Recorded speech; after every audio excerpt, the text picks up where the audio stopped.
Okay, let's talk about briefly what's happening with some tensions in the military in Iran, and what might happen as it relates back to not so much tariffs, but oil prices. And I want to touch and come to you, Ofer, because you actually lived through the Gulf War in Israel. And this is like real stuff. We've been so preserved here in our little bubble of America, but this is real because I think Geneva went pretty poorly today. And, you know, there's more news out there suggesting imminent strikes in Iran. And if they close the Strait of Hormuz, that's something like 20% of all oil shipping goes through that environment. And if we had a 20% increase in oil, what's happening to the states, what's happening to monetary easing, what's happening to our mortgage rates. I mean, this is just what ChatGPT had to say about it. They said mortgage rates are going to go back up. So a single decision tonight, when were we surprised before when something happened military? It happens, right? It's just something that I'm watching because that's why this today is such a unique day in our industry. There is so much at risk, so much at stake, and the stock market, you know, was reacting to it today as well.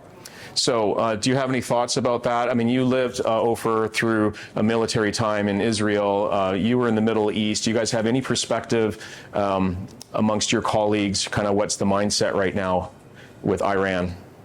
Well, you know, it's two different stories. There is the U.S., three, maybe more, but there is the United States perspective and then the Israeli perspective, which is, you know, they're in the middle. They're involved. They're involved. They've been, hey, they did the first part of the war, right? And like in a few months ago, they took off the Iranian missiles, and basically the Israeli Air Force was flying completely with no distractions above Tehran for a few weeks, taking off whatever they wanted to with zero resistance. They completely dismantled the entire Iranian air defenses, and it was just a decision what to destroy and how.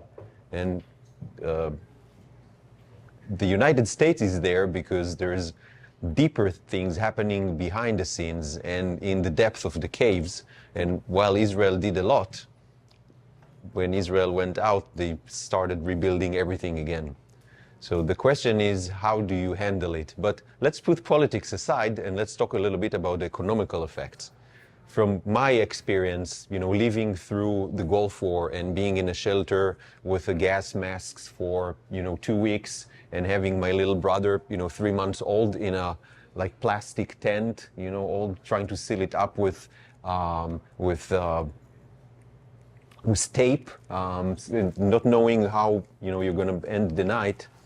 But those events make people stronger. And every time a war happens, there's a crisis, but then it follows up with growth and success. So nobody likes war, but it's an opportunity for people to get together, remember again what they're fighting for.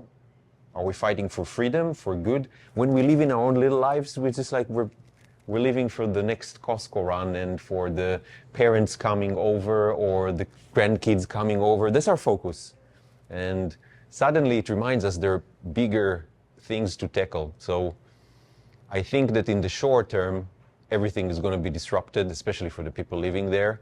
Oil prices is going to get tougher, but production is going to get better after, because you need to replenish all of those munitions and all of those missiles, and it does great to the economy. So unfortunately, like everything, good and bad. Well, and speaking of tension, there may not have been any other cities that received more press for the COVID era political disruption, security or insecurity than San Francisco, Portland, and Seattle. We got really poorly bruised, right? But there is hope. San Francisco has turned itself around in just 1 year with a new mayor and a lot of AI help. We were talking with Greg Lynn last night, and he was going to send a video, but I just recorded what he said and put it into ChatGPT and got a nice little meme. They have had 17 home sales over $15 million. They only had, and that was in 2025, they only had 8, so less than half of that the year before. He has sold more condo sales and co-ops over $8 million. He had 0 sales in 24. There's been a 25% spike in rent in San Francisco. That's the most anywhere in the United States. I can tell you that very large volumes of office space, because they had a big overhang, about 30%. We have more in Seattle, okay? There's more unleased office space in downtown Seattle, including sublet space, okay? And that's just what they're talking about publicly, than all of the Class A space in Bellevue combined. Now, that sounds like it's bad news, but what if I said it was a green shoot, a runway of opportunity to invite in the next AI-powered company with venture capital? We don't have as much AI or as much venture capital in our region as they do in the Bay Area, but I just wanted to serve that up to you and put it in context. Like, AI might have been the right thing at the right time for San Francisco. I don't think it would have happened without the policies and the economic stimulus of artificial intelligence. So with that, I'm going to jump into your slides and let me know how you want to walk along here. All right. So AI.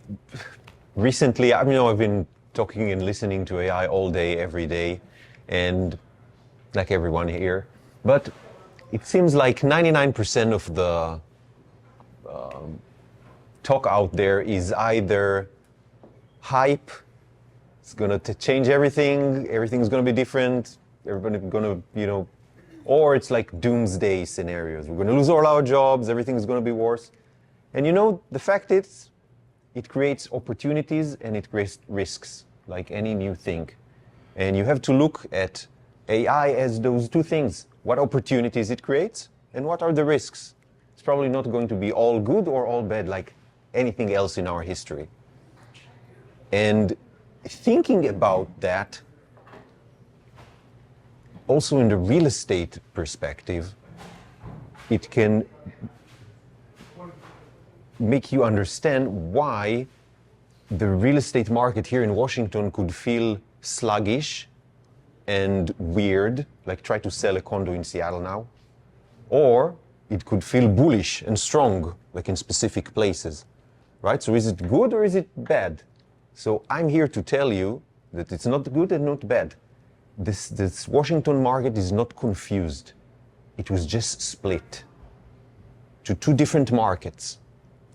One market is powered by anxiety, fear, uncertainty. What's going to happen to my job? What's going to happen with AI? What's going to happen with an uncertainty changes your patterns of purchase, especially if it's a house.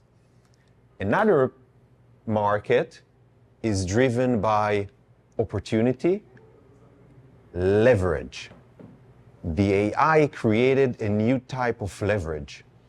Suddenly, people or companies that can use AI know how to use them, are extended by them, they can do more with less.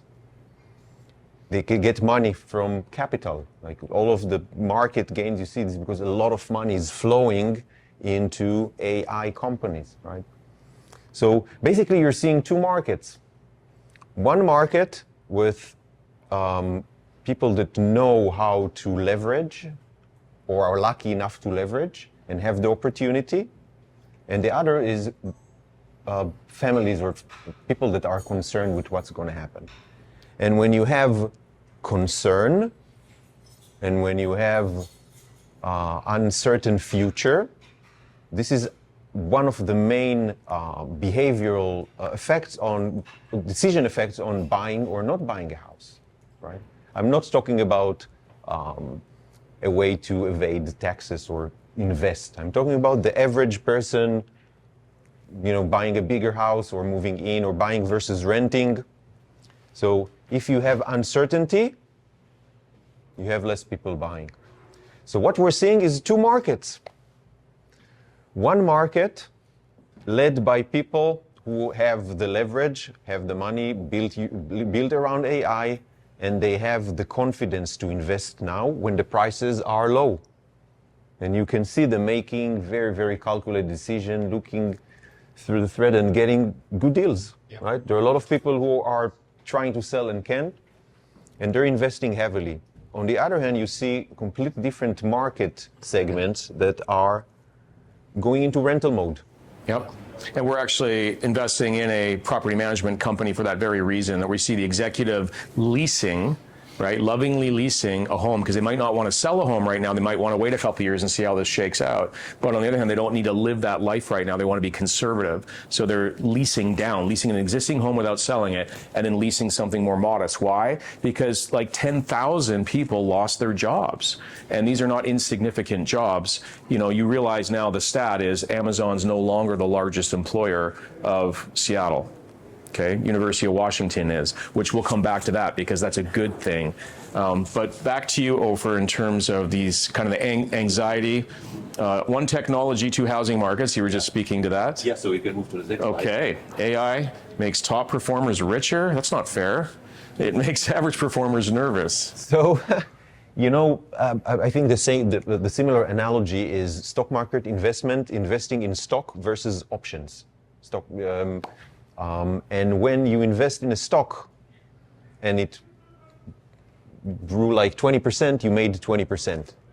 But if you invested in an option and the stock went 20%, you may have earned like 200%. Or if it went like 5%, you could have lost all your money. It depends on, so this is leverage, right? And AI provides you operational leverage if you know how to use it.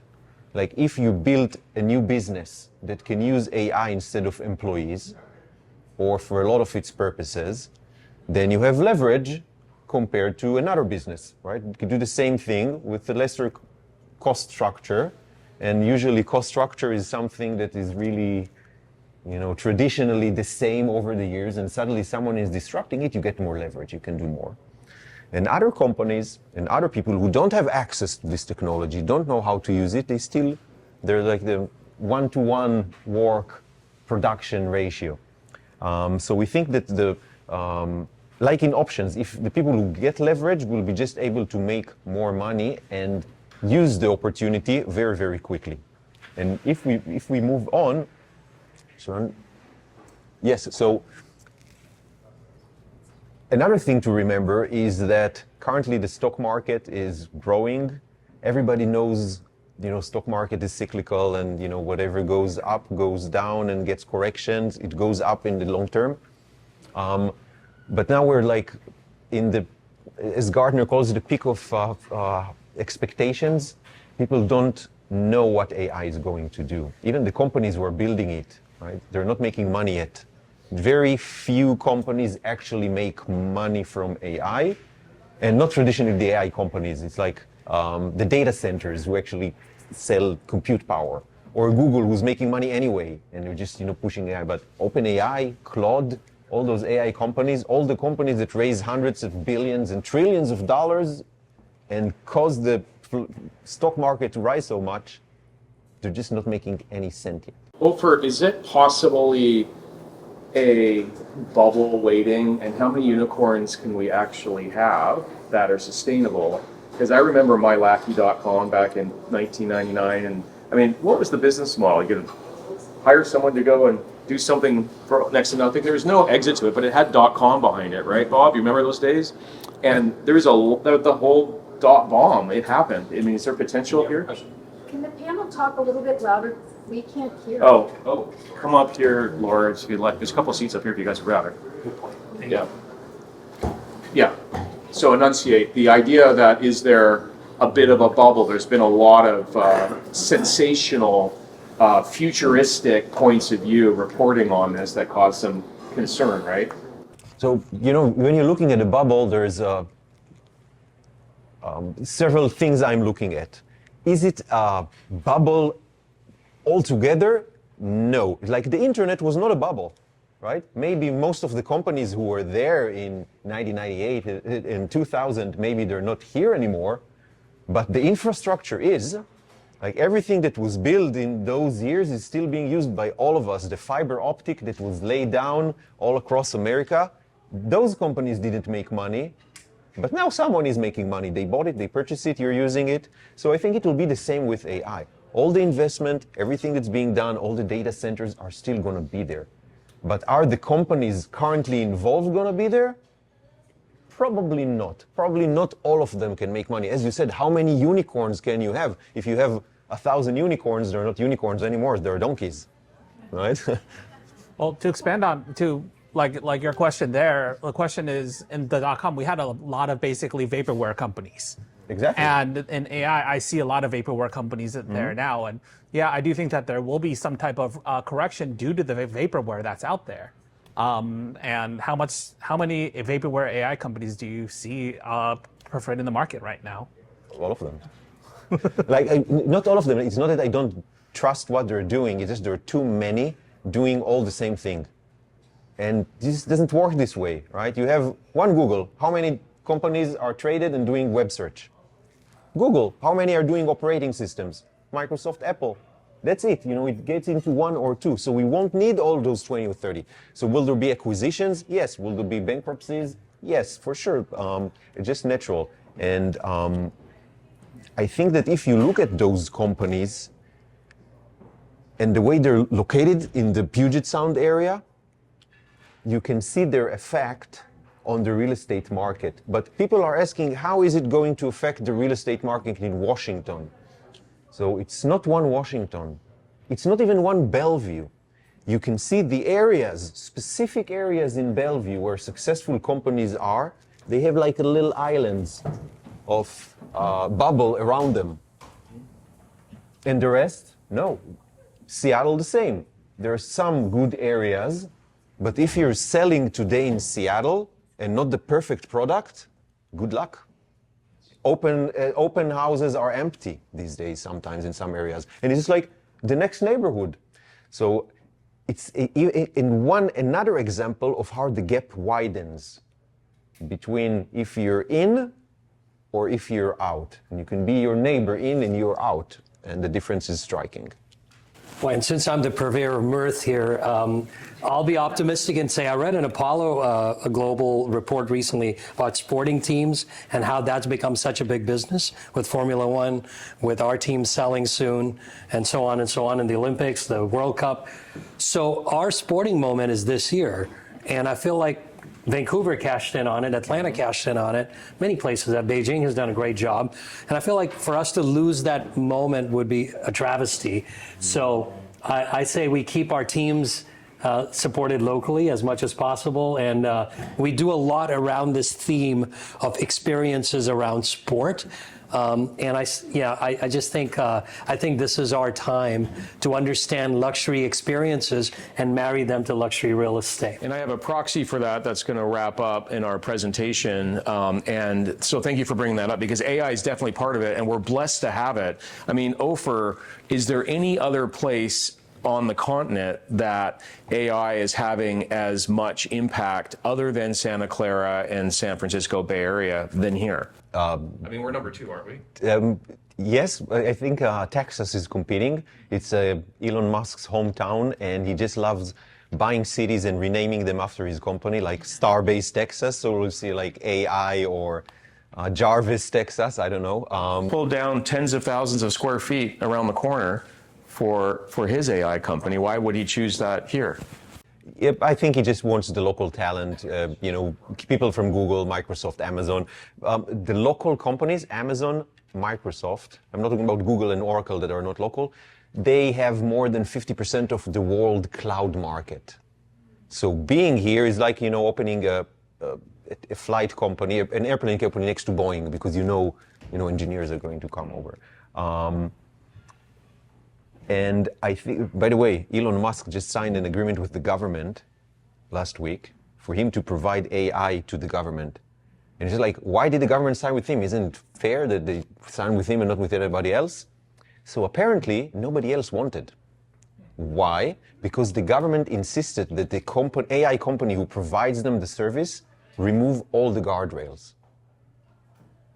So they can ask the AI to, hey, can you help me develop this chemical weapon better? Oh, wow. And OpenAI and Anthropic, Claude guys, did not agree. And Elon Musk was like, sure. I'll take it. Well, he still has his past, right, from being in the government. But I take some stock in the stock values. I mean, there's some job losses for sure, not happy for those individuals. But if you think about the incremental wealth that's benefiting from a higher GDP, a higher stock value, that is the wealth effect that we can't ignore. And I don't think we've ever seen this, have we, where we've had GDP increase, but joblessness, we are losing jobs potentially. And I think my take to you as realtors today, if there is one thing, add another qualifying question in your mind. What's your confidence level with AI and with this world?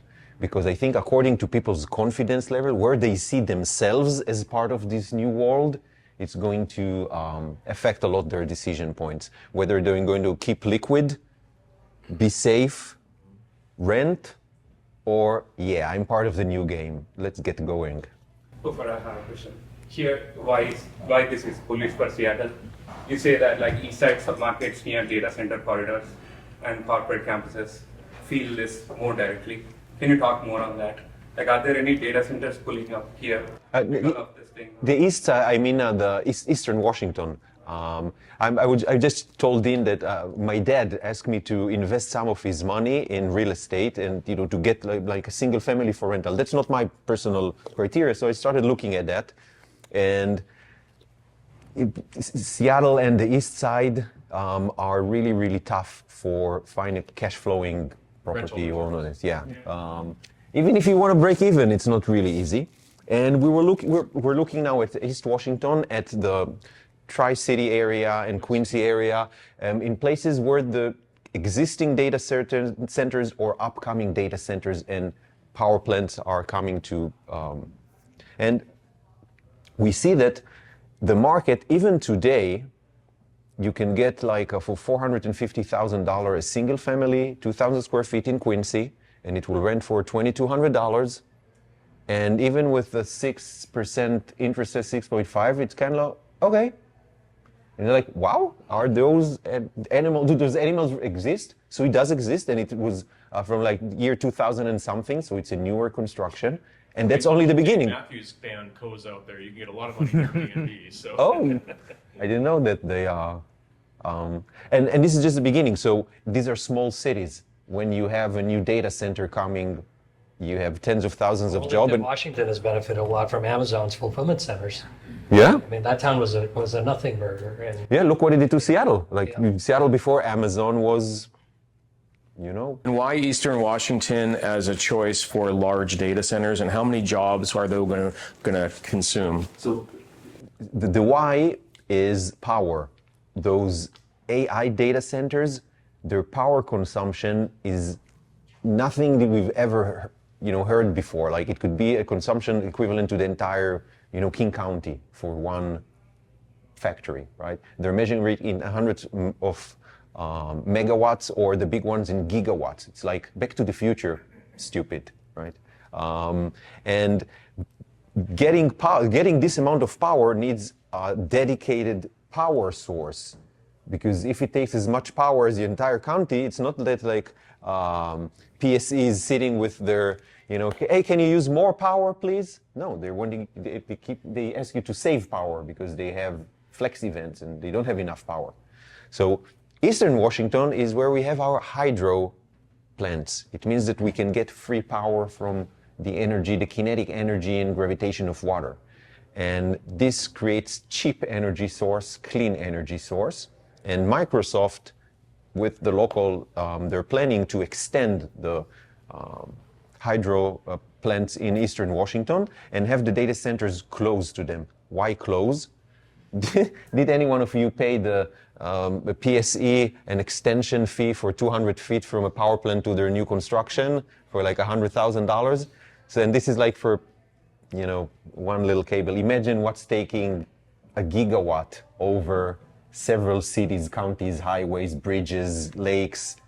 It costs a fortune. So you want the data center as close as you want. By the way, Texas data centers, oil. We've seen some data centers randomly starting to be built next to an oil field. So until they hook it up and build the permanent power plant, they can at least have the oil and the generators close by. So let's talk about a flywheel for a second, Ofer. This is where it gets exciting, right? So we have hundreds of, we have many thousands of very talented people that would eagerly work in a new startup. Venture capital looking for places to invest. We have millions of square feet of excess office space that can be Class A for pennies on the dollar. We have a talent pool here, unlike almost anywhere in the world. And now the number one employer is the University of Washington again, and pumping out very smart people from around the world, really. And I'm just trying to get back to this idea that our brand as Silicon Forest is just getting remade again, 20, 30 years after the internet boom, and it's happening all over again. And so is it more positive than negative in terms of the anxiety? Because it seems to me like there's going to be a lot of commerce and jobs in the Pacific Northwest. So I don't think it's more or less, it's just two different audiences. It's going to split. And the gap is going to widen between those different segments, and it's going to be good for one segment and not good for the other segment, unfortunately.